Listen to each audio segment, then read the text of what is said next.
the cold metal door pressed against my shoulder, its hinges groaning louder than they should. Every step down that corridor scraped against the hum of bad fluorescent lights. The reel in my hand was worn too warm for something that had been locked away.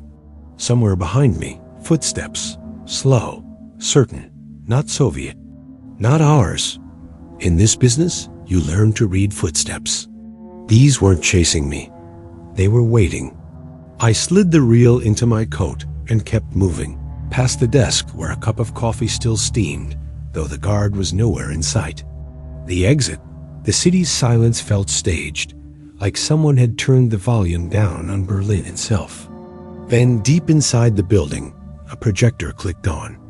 Before I regret saying any of this, hit that like button. Subscribe if this is already making you uncomfortable. And tell me what city you're watching from, and what time it is. I like knowing where in the world people still dare to listen to secrets like these. Berlin, November 1978. The cameras faced east, but the danger came from behind. They installed them at night. No paperwork, no sign-in sheets, no records. Just 3 men in plain coats, hauling crates that looked like film projectors, but weighed twice as much.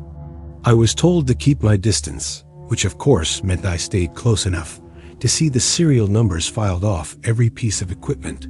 The building across the street was a Soviet trade office on paper, but everyone knew it was a shell for intelligence. Work. The cameras were aimed at every entrance, every delivery bay, every lit window. My job wasn't glamorous.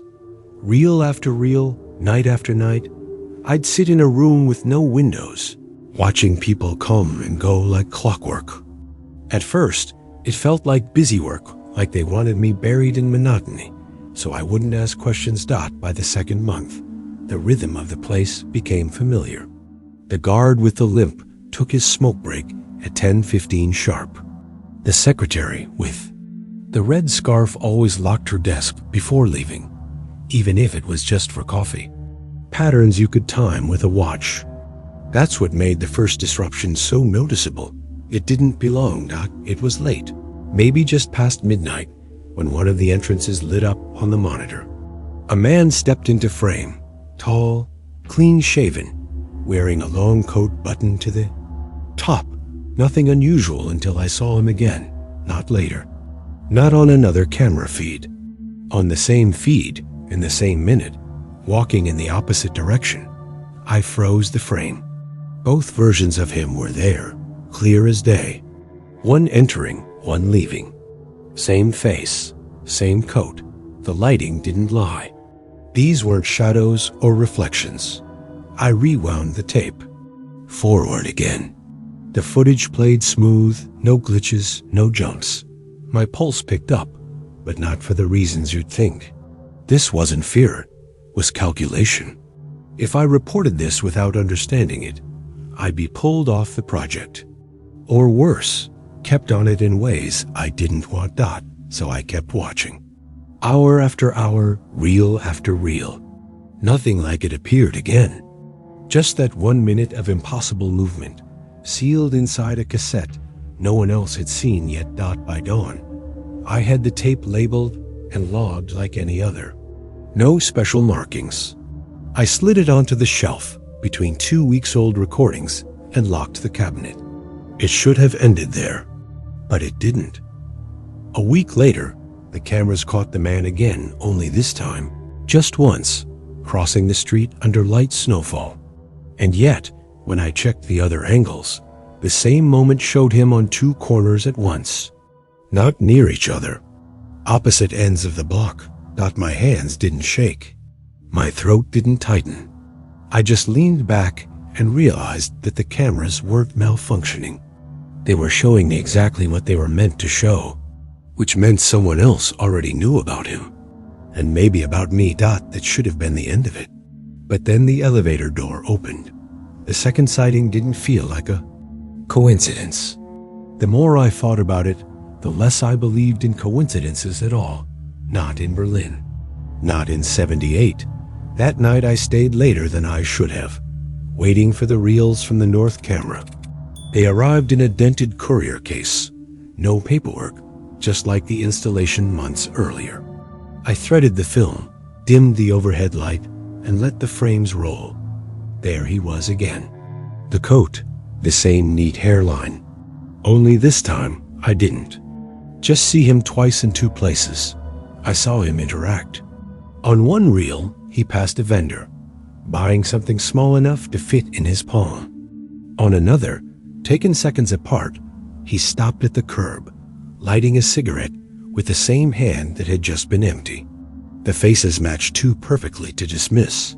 The oddest part wasn't the duplication, it was the way each version moved. One walked briskly, looking straight ahead. The other scanned every doorway, every shadow. Not two men working together. Not a decoy and a principal.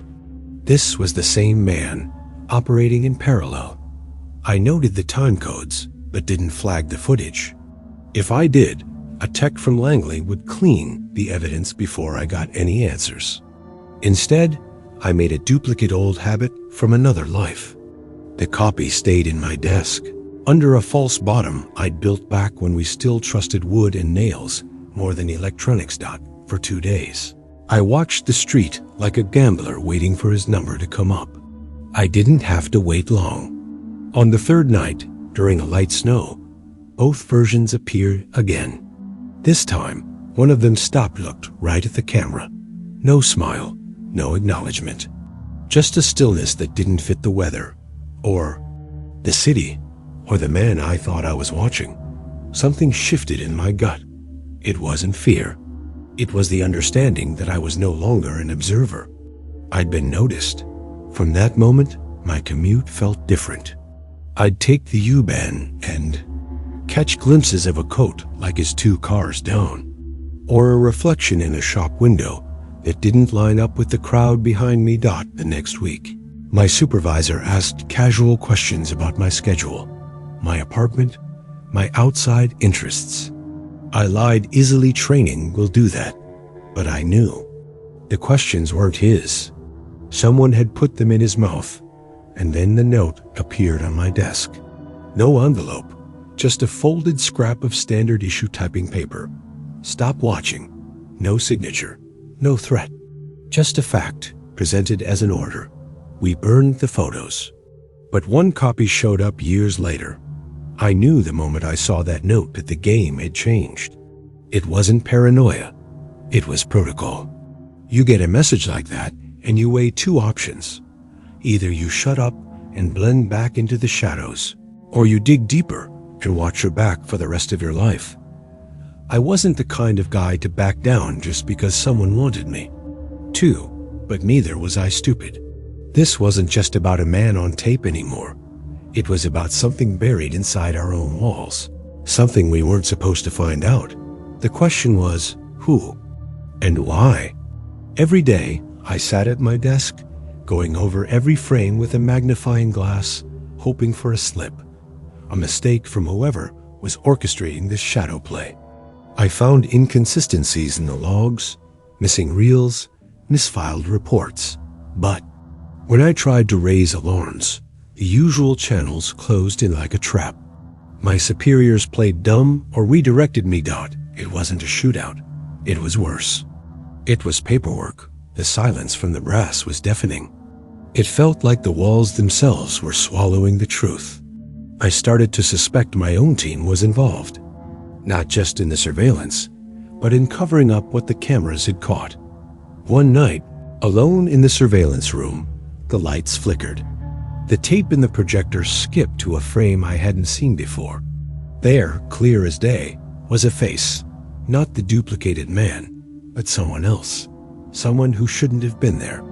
Someone with a badge I recognized, but a mission I never heard about. That should have been the end of it. But then the elevator door opened.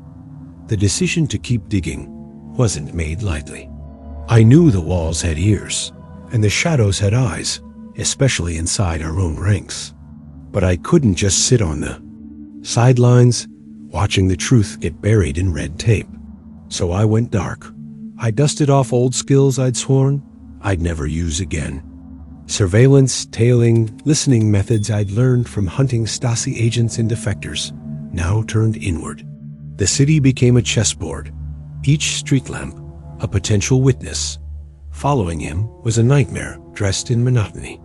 The man slipped through Berlin like smoke, merging with crowds, disappearing into cafes, then re-emerging somewhere else minutes later.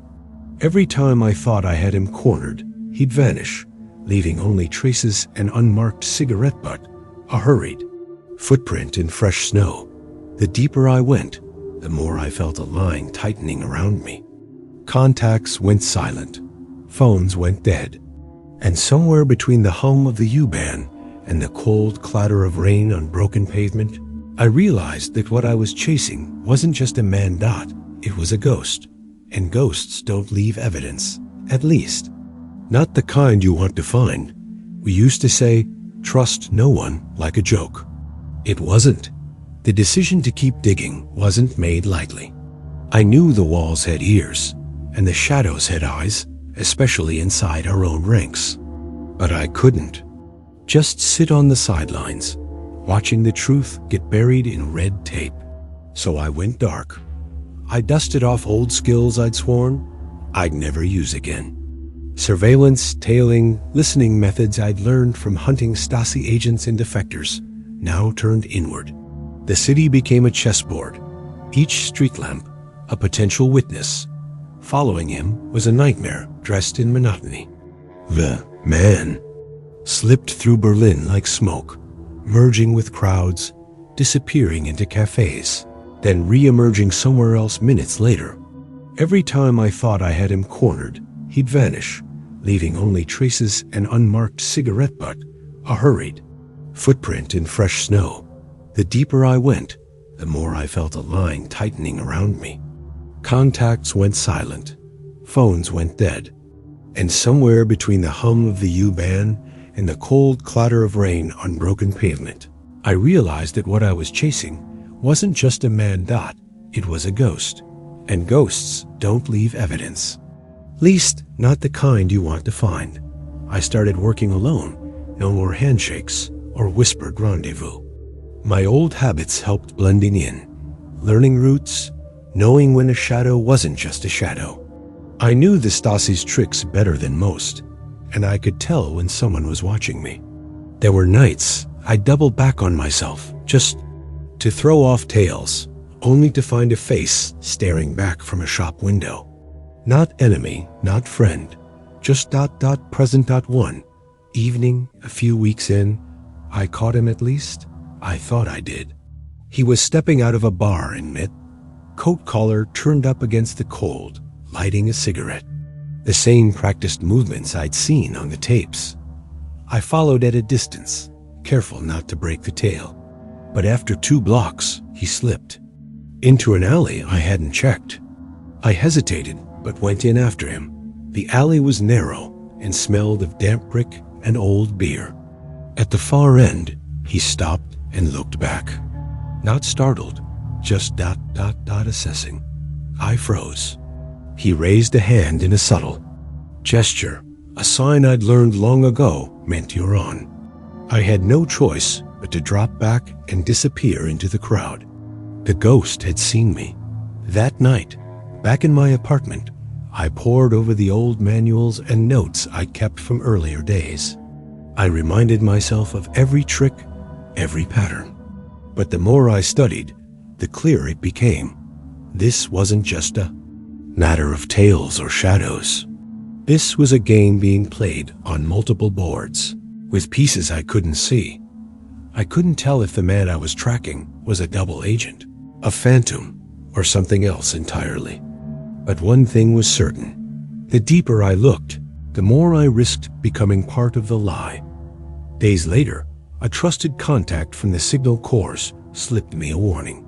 "You're stirring things you don't understand," he said quietly. "The agency isn't just watching you, they're deciding what you're allowed to find." That night, I realized the truth wasn't in the tapes or the man's movements. It was in the silence, the gaps between the reels, the missing logs, The erased footage, the worst part? I was still watching, still chasing a ghost that was probably waiting for me to disappear. And I wasn't sure if I wanted to find out what happened next. Berlin was running out of places to hide from itself. I'd been watching them for weeks, keeping a trail warm but not too hot. My maps were a mess of red pencil lines, tracing a pattern I couldn't yet name. Then the call came. It wasn't on an agency channel. It was a scratchy, low-frequency line routed through 3 different exchanges before it hit my desk phone. The voice on the other end spoke Polish, slow and deliberate. I knew that voice. Marcin, a contact from Warsaw, someone I hadn't heard from in 4 years. "You're following a ghost," he said. No greeting, no warm-up, and that ghost used to work for us. I didn't interrupt. You don't interrupt a man risking his neck to talk to you, Marcin explained in clipped sentences. Years back, a high-value operative defected from the Eastern Bloc, a man with clearance in half the Warsaw Pact. But before the West could debrief him, word came from Moscow. He died in a transport accident. Case closed. Body never recovered. Now, Marcin had seen my man's face in a grainy still from a Berlin surveillance photo, one of mine, apparently intercepted somewhere along the line. Same eyes, he said. Same gait. He's older, but it's him. That shouldn't have been possible. Dead men don't cross streets in front of CIA cameras. When I pressed him for more, Marcin went quiet. Then, almost as an afterthought, he said, "If he's alive, he isn't himself anymore." The line went dead. For the next 2 days, I barely left my apartment. I replayed every frame I had of the man, searching for anything that confirmed Marcin's claim. The details fit: the posture, the left-handed cigarette lighting, the habit of touching his collar before stepping off a curb. But there was something in the eyes, a vacancy that didn't match the man Marcin described from years ago. On the 3rd night, I took the reels to an old safe house with a private viewer. No agency oversight, no one to walk in mid-frame and decide what I was allowed to see. I slowed the footage, 1 second at a time. At 2 hours 14 minutes and 32 seconds, I saw it. A micro-expression, not even a full blink, like someone had flipped a switch inside his skull. It wasn't fear. It wasn't recognition. It was calibration, like a machine adjusting to its surroundings. I left the safe house, with the reels hidden under my coat, taking side streets all the way back.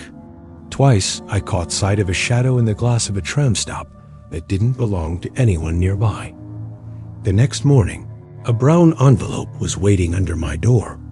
No postage, no markings. Inside, a single Polaroid. My man, standing beside someone I knew by reputation, only a senior operative from Langley, smiling like they'd just signed a treaty. The photo looked recent.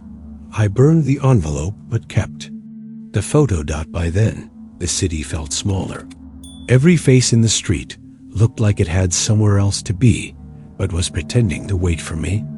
I kept moving, but the feeling stayed a low hum under the skin, telling me that the ghost from Warsaw hadn't just walked back into my life. He'd been placed here. That should have been the end of it. But then I found out some of the reels had been marked for destruction before I ever saw them. I went back to the storage room under the pretense of checking old reels for degradation. Nobody cared about tape rot unless it carried something worth saving, which made my task both invisible and dangerous. The room was exactly as I remembered it, rows of metal shelving, the air stale with dust and magnetic oxide. But when I started pulling boxes, I noticed something I'd never seen before. On the lower edge of certain reels, barely visible under normal light, was a faint diagonal slash in red grease pencil. Not a random mark, too clean, too consistent. I'd seen this before, years ago in Saigon. Back then it meant burn immediately, without paperwork. No questions, no audits. The mark was a death sentence for evidence. I scanned the shelves. Out of nearly 300 reels, a full 2/3 bore the mark. Some were weeks old, others just days. And yes, both sightings of my ghost were among them. The rest of the unmarked reels were banal. Blurred street shots, couriers carrying groceries, bureaucrats with briefcases. If this was coincidence, it was wearing a tailored suit. I took one of the marked reels and brought it to my desk under the cover of reviewing camera focus issues. The footage was mundane until the last 2 minutes. A car pulled up to the curb outside the Soviet building. My man got out, glanced once toward the camera, and then disappeared inside. I knew that building. No one ever went in unless they had clearance that would choke an elephant. The feed ended with the car pulling away. No timestamp anomaly, no second version of him, just the fact of him being somewhere he shouldn't be. I swapped the reel with an unmarked one from my drawer, sliding the marked copy into my coat. That's when I heard the creak of the storage room door. A junior officer, someone I barely knew, stood in the frame. He didn't look at me. His eyes scanned the shelves, stopped on a marked box, and then on my coat. "You're not authorized to handle those," he said, voice flat. I smiled like I'd just been caught sneaking a cigarette. Didn't know there were rules for dusting tape. We stared at each other for a long second. Then he stepped aside, letting me pass, but his eyes followed me all the way down the hall. Back in my office, I replayed the reel twice before slipping it into the false bottom drawer. That night, I returned to the storage room after hours, armed with a pocket torch. I logged every marked reel's catalog number. Cross-referencing them later confirmed what I'd suspected. All contained footage of the ghost or people who'd been seen meeting him. The red mark wasn't just for destruction, it was a filter. Someone was combing the archive, tagging what needed to disappear before anyone asked the wrong questions. And if I was seeing this much, it meant I was already on the wrong side of whoever was holding the pencil. That should have been the end of it, but then I intercepted a message in the hallway that made everything worse. It happened by accident. Or at least that's what I tell myself. I was cutting through the east wing of the Berlin station, a shortcut I rarely used, when I heard two voices ahead, low, fast, and in that clipped tone people use when they're speaking in code without admitting it. I slowed my pace just enough to catch a fragment. ... before the weekend. High risk of operational collapse if retained. The rest was swallowed by the hum of the old radiators. One of them laughed, but it wasn't a friendly laugh. It was the kind that seals an agreement. Then a single phrase, clear as if it had been dropped into my ear. Mark all for immediate disposal. My first thought was tapes. My second was that I'd just overheard something I couldn't unhear. I turned the corner casually, like I belonged there. The two men were mid-stride, both in dark suits with no agency insignia. I recognized one attached to logistics, supposedly, but the other was a stranger. He carried a slim leather folio, the kind that never leaves headquarters unless it's handcuffed to someone's wrist. Neither of them acknowledged me. They walked past as if I were part of the wallpaper. Still, I could feel the weight of the words hanging in the air behind them. I didn't go to my desk. Instead, I detoured to the signal intercept room. My clearance was just enough to review misrouted transmissions before they hit the logs. Within an hour, I found it. An internal memo flagged for deletion. No sender name, no recipient, just a line of machine code and a short translation. Purge sequence approved. Priority: ghost asset footage. That phrase, ghost asset, wasn't standard.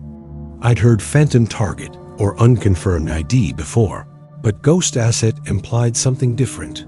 An active operative whose existence was officially denied, even internally. That made sense for a Soviet deep cover agent. It made no sense for someone linked to us. I printed the memo and hid it inside the spine of a trade manual in my office. If anyone searched, they'd have to rip the book apart to find it. That night, as I was leaving, I spotted the stranger from the hallway standing across the street from the station. No coat despite the cold, cigarette glowing in the dark. He didn't move when our eyes met, just smoked, slow and deliberate, until the black Volga pulled up. He got in without looking back.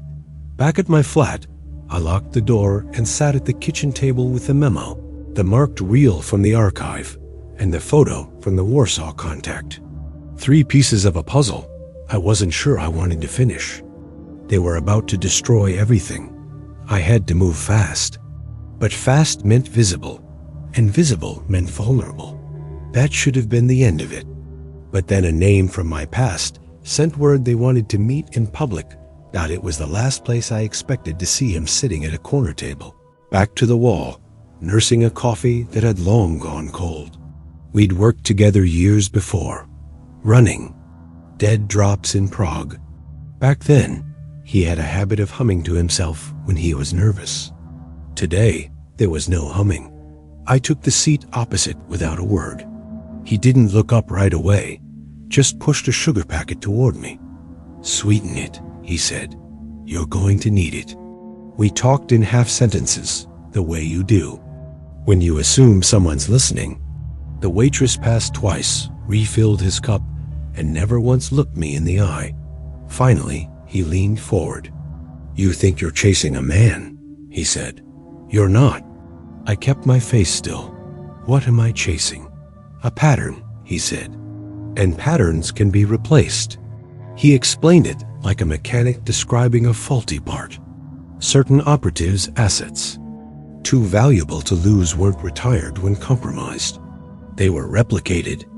Another man with the same training, same look, same mannerisms, inserted into the same routines.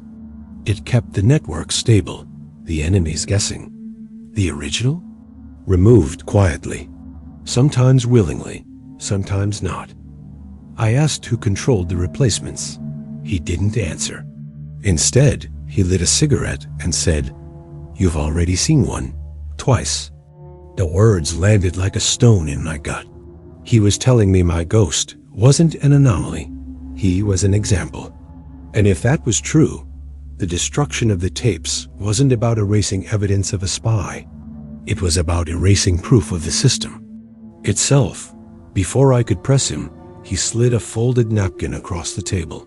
"You didn't hear this from me," he said. "And when they come for those reels, don't be in the room." I unfolded the napkin. A single number, 143. When I looked up, he was already on his feet, coat over his arm, heading for the door. He didn't look back. I stayed long enough to finish my coffee, staring at that number. 143. Not an address, not a date. A real number. That should have been the end of it. But when I checked the archive the next morning, Reel 143 was already missing. The log said Reel 143 was awaiting review. That was a lie. I'd memorized the catalog system well enough to know that status meant it had already been pulled by someone with higher clearance than mine. I went to the archive anyway, using a backdoor route through the photo lab. The shelves were neat, orderly, too perfect, except for the empty space where 143 should have been. No dust ring yet. It hadn't been gone long in the viewing room. I asked the duty officer for a random reel as cover, something from 6 months back. While he fetched it, I slid a hand under the table where the viewing equipment sat. My fingers brushed the edge of a hidden compartment I'd seen once before. Inside, tightly wound and unlabeled, was a single reel dot, no marking, no case. But the moment I spooled it onto the machine, I knew. The number etched faintly into the leader. Film. 143 dot. The footage began like any other street scene outside the Soviet Trade Office. The ghost walked into frame from the north corner, alone. No duplication this time. He stopped under the awning, glanced at the door, then at the camera. A diplomat stepped into frame, American, suit pressed, haircut in that military style that never changes. I knew his face from internal briefings. He shouldn't have been anywhere near this sector. They shook hands. The diplomat passed him a small black case, the kind that could hold anything from cash to microfilm. No words exchanged, at least none the microphone could catch. The entire exchange lasted less than 5 seconds before both men walked off in opposite directions. That was it. No gunfire, no chase, just 2 men in a case in the wrong place at the wrong time. But I knew enough to see what it meant. The ghost wasn't working against us. He was working with someone inside. I rewound it twice, committing every frame to memory. Then I made a duplicate, sealing it in the same false bottom drawer that now held the marked reels and the Warsaw photodot. By the time I left the viewing room, the duty officer was watching me too closely. He knew I hadn't been watching what I'd signed out. That should have been the end of it. But 2 nights later, the order came down for a reorganization of the entire archive. The order came late in the day, too late for it to be about efficiency. Reorganization was the word they used, but the smell of kerosene hit me before I even stepped into the archive wing. The double doors were propped open, a cold draft sweeping down the hallway. Inside, 3 men I didn't recognize were working in silence, stacking reels into metal bins. The bins, in turn, were fed into an industrial incinerator that had been rolled in from the motor pool. No record of it in the equipment logs. I kept my pace casual, clipboard in hand, the picture of compliance. Every time a bin was emptied into the flames, I caught the faint hiss of magnetic tape curling under heat. That sound stays with you. It's the sound of erasure.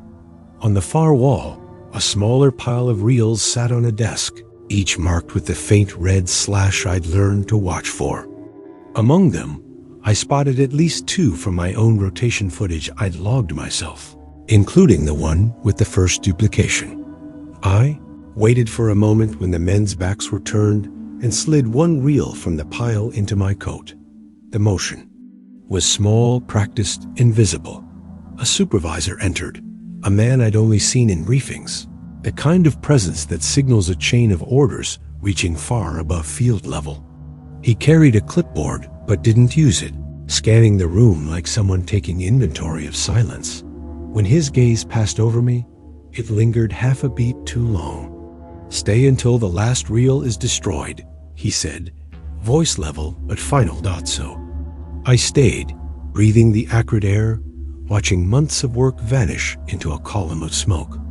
Each reel was a piece of the city's memory, a record of moments no one would ever see again. By the time the last bin was emptied, my clothes smelled of burned plastic and metal. The supervisor gave a curt nod, and the incinerator was wheeled away. No signatures, no witnesses except me. I walked out into the night, carrying the 1 reel I'd saved, the heat of the flames still in my lungs. Berlin was quiet, the streets slick with rain, and for the first time in weeks, I felt the cold cut straight through me. That should have been the end of it. But a week later, I found a plain envelope in my mailbox. Inside was a single photograph. The ghost was shaking hands with someone I knew far too well. The envelope had no return address, no markings, just my name typed in block letters. I opened it at the kitchen table with the same care I'd use on a live wire. Inside was a slim manila folder, sealed with a strip of brown tape. I peeled it open and slid out a single photograph. It was black and white, crisp, recently taken. The ghost stood in profile, his hand clasping that of a man I'd only seen in closed-door briefings, a senior CIA officer whose clearance level was so high that even saying his name outside SCIF could end a career. Both men were smiling, the kind of smile that comes from finishing something irreversible. The background was indistinct, a bare office wall, a map half in frame. No note, no explanation. Just the image. I stared at it until the details began to blur. This wasn't a Soviet handshake in enemy territory. This was inside work, and it made everything I'd seen over the past weeks fall into a sharper, colder focus. The duplication, the missing reels, the red markings, the incinerator. They weren't trying to protect the agency from outside exposure. They were protecting their own. I turned the photo over. On the back, in faint pencil, was a date from just 10 days earlier, right in the middle of the burn operation. That meant the ghost was still active, still meeting high-level contacts. And the purge hadn't been to erase him. It had been to erase context. I slipped the photo into the false bottom drawer with the others, then locked it twice. The drawer was full now, reels, stills, and the intercepted memo. Enough to destroy careers or start a war, depending on whose desk it landed on. That night, I didn't sleep. Every creak in the building felt heavier. Somewhere outside, a car idled longer than it should have. When I finally looked through the blinds, it was gone. By morning, I decided to keep the drawer untouched, at least for now. Taking it to anyone inside the agency would be suicide. Going public would be worse. That should have been the end of it. But years later, I'd learned the ghost wasn't the only replacement I'd shaken hands with. Retirement was supposed to be quiet. You trade the cold corridors and coded memos for slow mornings and lukewarm coffee. But the truth never stays buried. It just waits for your guard to drop. It was almost a decade after Berlin when I saw him again. Not in person, on television. A grainy news segment about diplomatic talks in a city I'd never visit again. There he was, older, heavier, hair thinner, but the walk, the tilt of the head, the small pause before stepping into frame identical. A ghost aging in parallel to me. The caption named him as a special advisor to an American delegation. No mention of the years between. No mention of his death that was never real. No mention of the case, the tapes, or the men who'd burned them. I turned off the TV and sat in the dark for a long time. The drawers where I'd kept the reels and photographs were empty now. I'd cleared them out years earlier, one piece at a time, handing fragments to people I trusted less than myself, but more than the agency.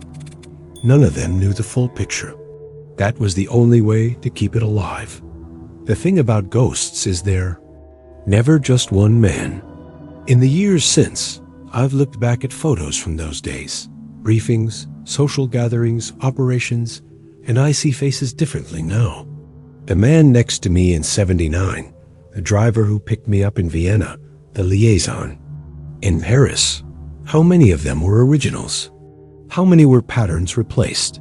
The CIA didn't destroy those 200 hours to protect an operation from the Soviets. They destroyed them to protect the illusion that everyone on our side was who they said they were, and maybe to protect the men who could walk through walls of protocol without setting off alarms. I used to think the ghost was my target. Now, I'm not so sure. Maybe he was just the warning one that came too early for me to understand. A few years back, I met an old colleague for coffee. We talked about nothing: health, weather, the price of decent whiskey. Just as I was leaving, he put a hand on my arm and said, "You ever wonder which version of me you met first?" Then he smiled, and it was the same smile from a dozen photographs.